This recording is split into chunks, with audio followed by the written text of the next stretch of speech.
السلام عليكم. السلام عليكم. سلام عليكم. هلا والله شباب، وياكم علاوي او ابو حسين، مو خادمكم الصغير. طبعا قبل ما اجي اسوي هذا الفيديو كنت نايم بكل فرح وسعاده، فرح لو اي ناس فجأة التيك توك القاه كله محترق، يا بالصاقه والبدل خلص صار حامل للمغل 500,000. يعني ذاك اليوم ياخذون شغل الزواج من طفل عمره 3 سنوات. بس شنو حيسوون؟ حيطبقون الشريعه الاصليه، اقصد الاصليه عمي، الاصليه يعني مو 9 سنوات، يعني ويا رضيعه. اللي يريد يتزوج من بنيه عمره 3 سنوات انتظر ترى حيفوتك هوايه. ترى بالمستقبل احنا النواب العراقيين راح نسويها ويا رضيع الله يا قابل. بس اتضح الشيء اللي ياخذون يسووه شويه ارحم. احد جامع عمر المختار. قبل الحكومه العراقيه شنو تبيكم انفصام نفسي؟ ساعة تشرعون قوانين تطبقون الشرع الله حرفيا، ساعة تهدمون بيوت الله. بيكم انفصام. طبعا اللي عايش بكهف وما يعرف شنو صار، فياخذون يهدمون جامع عمر المختار اللي موجود ببغداد تحديدا باليرموك. طبعا هذا الجامع مبني سنة 2000. فالجامع جديد يعني لا يحتاج للهدم ولا يحتاج للترميم، يعني ذاك اليوم بنوه حرفيا يعني. وخصوصا لما الموضوع يصير بالترميم، يعني مبلغ مالي معين حتى يرمموه. انت تعرف بعد العراق من يرمم مش قد حيحط بجيبه يعني انا نعرف ان الوقف السني والوقف الشيعي ايش قد يصير بيه نهب وبوق يعني هي من اكثر الخصاصات اللي بيها فساد. مو مثل ما انت تتخيل انه هم لا جنود الله في الارض الذين يبقون كلمه التوحيد ساريه. حبيب لا توحيد ولا موالاه ولا فلوس، يعني الموضوع بزنس غير في تمويل. يعني يصل خذ $1,000,000 ورمم $500,000 حط الباقي بجيبك يا عم انت فاهم انا بقول ايه يا عم. يعني اسوي في الوقف الشيعي ما بعد 2003 يعني 2004 قبل ما يجون الامريكان وحرفيا يغزونه. كانت الخصخصه اللي تروح للوقف الشيعي $25 مليون، يعني منطقيه الى حد ما، واللي تروح للوقف السني $20 مليون، يعني حنفيه واجعه، ماي ناقص، شغل بانكه، يعني تسوون فعاليه بالجامع شويه. هل يجوز الفرح بهزيمه الرافضه من قبل الكفار الا اذا وصل هذا الامر الى الشرك فصار هذا مرتدا؟ تحاولون تبتعدون عن الخطابات اللي بيها شويه، يعني شوي من الطول اعراض من السوار دول والله معروفين ما الجبناء نهم. محاولة جلب المصلين وخلاص، يعني 40 مليار كافية ترى. عمي هذا الحكي ب 2004 هسه السكان زادوا، يعني المفروض يزيد الضعف او الضعفين بالزايد. الخصخصة مال الوقف الشيعي ب 2004 كانت $25 مليون، اليوم هي $1,100 مليون. $1,100 مليون اقدر افتح بيها 5000 مصنع. مال الوقف السني $350 مليون. حتى تعرف ليش الموضوع بي يعني نص انا ما اقول ابي نصب يعني، حتى بس يعني حتى ما اريد يعني انه هؤلاء جنود الله في الارض ومن حقهم ان يمتلكون من المال الذي سخره الله لهم في الارض. سخر من السماء لا عادي. عدد موظفي الوقف الشيعي 8500 نفر، يعني اذا كضيت واحد واعطيته $1,200 يعني $1.5 مليون راتب جدا عالي بالعراق، يعني $1.5 مليون انا معطيك. يعني ايش تريد تتزوج بعد؟ تريد تتزوج شنو ما ينقسلك؟ اذا اعطيت ل 8500 شخص $1,200 راح تكلفني كلها $120 مليون بالزايد، وهم معطيهم $1,100 مليون، يعني 11 ضعف. يعني باختصار يقدرون يوظفون بدل 8500 85,000، وهاي اصلا افتراضيه. قلت اعطيهم راتب $1,200 اللي هي $1.5 مليون. اما رواتب بالوقف الشيعي 850,000، يعني اكو لا ماكو فساد. طبعا ماكو فساد. هؤلاء جنود الله في الارض يجاهدون في سبيل الموالاة والتوحيد. نعم هم مجاهدون سخر الله لهم، نعم من حقهم طبعا من حقهم. فيا ترى $900 مليون، $1,300 مليار دينار عراقي الزايده بعد ما قصينا رواتب، وين تروح؟ سؤال مهم، وين تروح يا ترى؟ خمنوا وياي. تنبال؟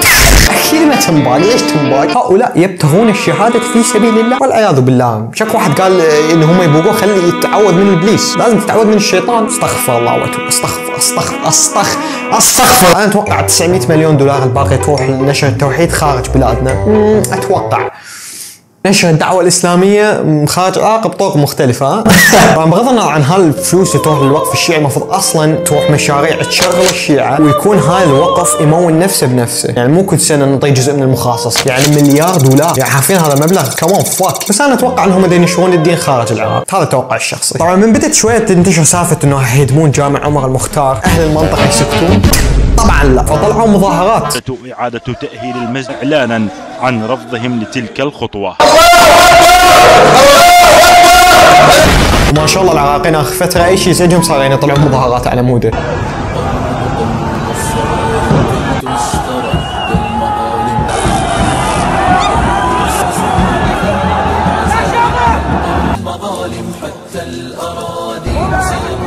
لا بس والله صدق ضحكت على جماعه المجموعه الطبيه، قضوها خابصين خبص، احنا افضل فئه بالمجتمع، احنا ناكل الصبح كرواسون ويا شاي احمد ونسكافيه، وانه احنا ماكو احد يوصل لثقافتنا، حبيبي احنا الطبقه البرجوازيه، ثلاثه كلهم من كتله ومن ابو الشغل. عموما مو هذا موضوعي، ما اقدر الشمت بيهم يعني. مرة جاي اتمرن حتى شوية قوامة بالشغب يعني مو هالدارة تنكتب. عموما فطلعوا اهالي المنطقة الارستقراطية، هسه تقول لي يا ابو حسين ليش قلت ارستقراطية؟ حبيبي الجامعة اللي يردون يهدمون باليرموك، نعرف يعني اهل اليرموك يعني على راسي يعني.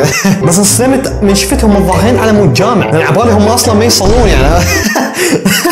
والله ده النكتة عنصرية بس يعني كتبتها النكتة يعني خصيصا لاهل اليرموك، تحياتنا اهل اليرموك طبعا طلع الشيخ عداي كالعادة يدافع عن هالسالفة، انا من حقه ما يريد الجامع ينهدم، وخصوصا الجامع كل شيء ما بيه يعني، لا هو بيتصدي ولا يحتاج ترميم، والمفروض ما ينهدم اصلا يعني، وهذا الشيخ عداي. الجامع اخي الخليل، جامع عمر المقداد في منطقة اليرموك بغداد، الجامع في سنة 2000، الجامع الان كانوا يستقبلون عليه، الجامع ما بيتصدى. والله اتفق وياك. موجود عندك، موجود عندكم ايتام وعندكم. شيخ شنو ناوي زيت تستخدم اللحية؟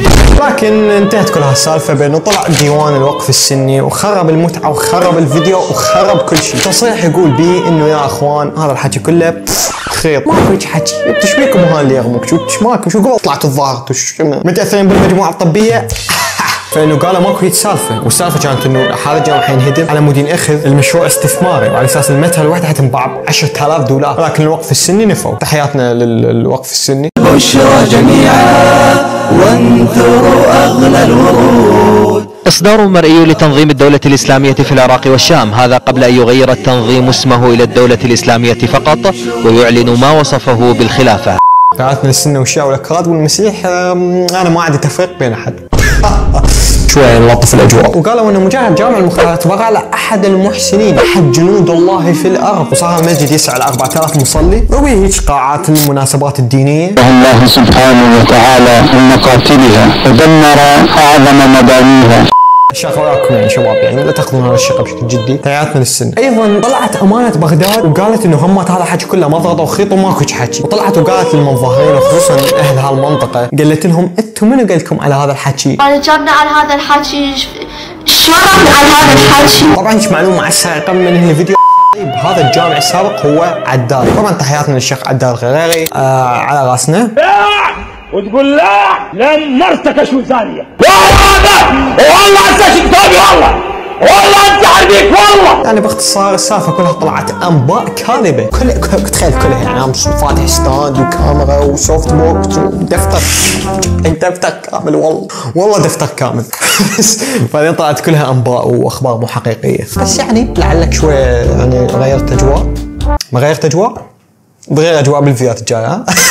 والله حرمات على هالقعده وهاي لو ضال نايم شافني يعني، بس صرت انقل لكم الخبر يعني. طبعا ده كان فيديو اليوم، حطوا لايك، حطوا اشتراك، صلوا على سيدنا المصطفى، رد على الصحابه، صلوا على اهل البيت، حج الكعبه، اقرا المصحف يا عم، ونشوفكم في فيديوهات جايه، مع السلامه.